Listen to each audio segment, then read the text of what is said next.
Thank you, commissioners and CEO. I'll begin from the bottom, where you say that Kenyan public appears to tolerate corruption and some apathy and pessimism. I'll begin there. And allow me to go to your schedule to show why, in fact, they are extremely pessimistic about your commission. And they think that you are actually, your war on corruption is on small fish and you are allowing the big fish to run away. Case number 2, the offense, stealing and receiving a benefit of 3,000. Case number 3, accused solicited 1,500 shillings. Case number 4, offense of soliciting 2,000 shillings. And case number 11, uttering a false document. Case number 9, soliciting a bribe. Case number 16, receiving a bribe of 8,000 shillings. Case number 18, receiving a bribe of 10,000 shillings. I can go on and on and on. Now, this is the list you have given to us to show that you are working. Strictly speaking, if we were to give this list to Kenyans, they would think you are not working. And therefore, there is extreme apathy about the Anti-Corruption Commission. There is, in fact, talk out there in the public that you should be disbanded or the commissioner should go home.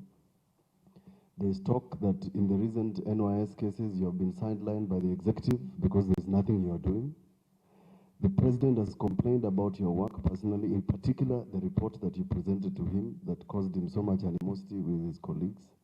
So please tell us why we should have faith in this commission. In fact, we are much better off waiting for the Daily Nation, because he's going to tell us about Kenya Pipeline, he's going to tell us about Ngirita, he's going to tell us about NYS suspects. We have better news about corruption in Kenya from newspapers than the commission. The third one, as far as we are concerned, and I sit in the budget committee, we give you so much resources. We have resourced the anti-corruption for so long at a higher level than other commissions, because we expect that you'd have expertise in terms of system analysts, you would have better investigators. But the report we have from the DPP, and I'm wondering why you don't have a similar report, is 2015-2016. The DPP's main challenge is budgetary constraints. The second one they have is inadequate witness and victim facilitation.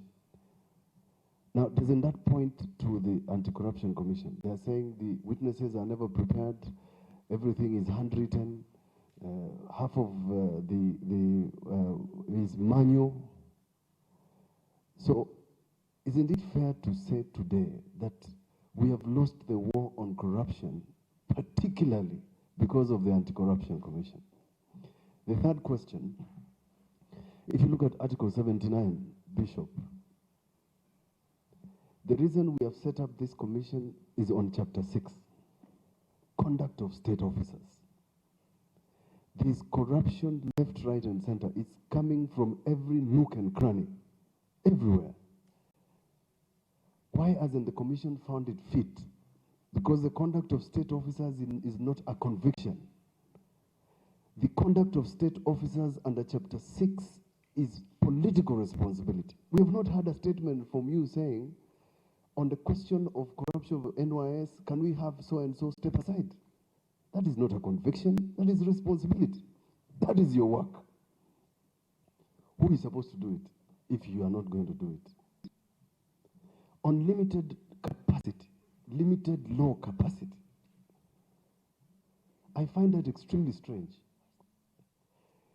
The law that has convicted a person for receiving a bribe of 3,000 shillings, how different is that if a state officer, a cabinet secretary, a governor, or another person of high caliber has received a bribe of 1 million? What incapacity are you talking about that we do not know? So we are extremely frustrated, and please tell us why we should, and in fact, there was a motion on the floor of the Senate last week. And part of the recommendations is, let us have capital punishment. The president has come up with now a very innovative scheme that there should be polygraph for state officers and procurement officers, which points out to a lacuna in your investigation. The president has even come up with something you have not even mentioned. Polygraph.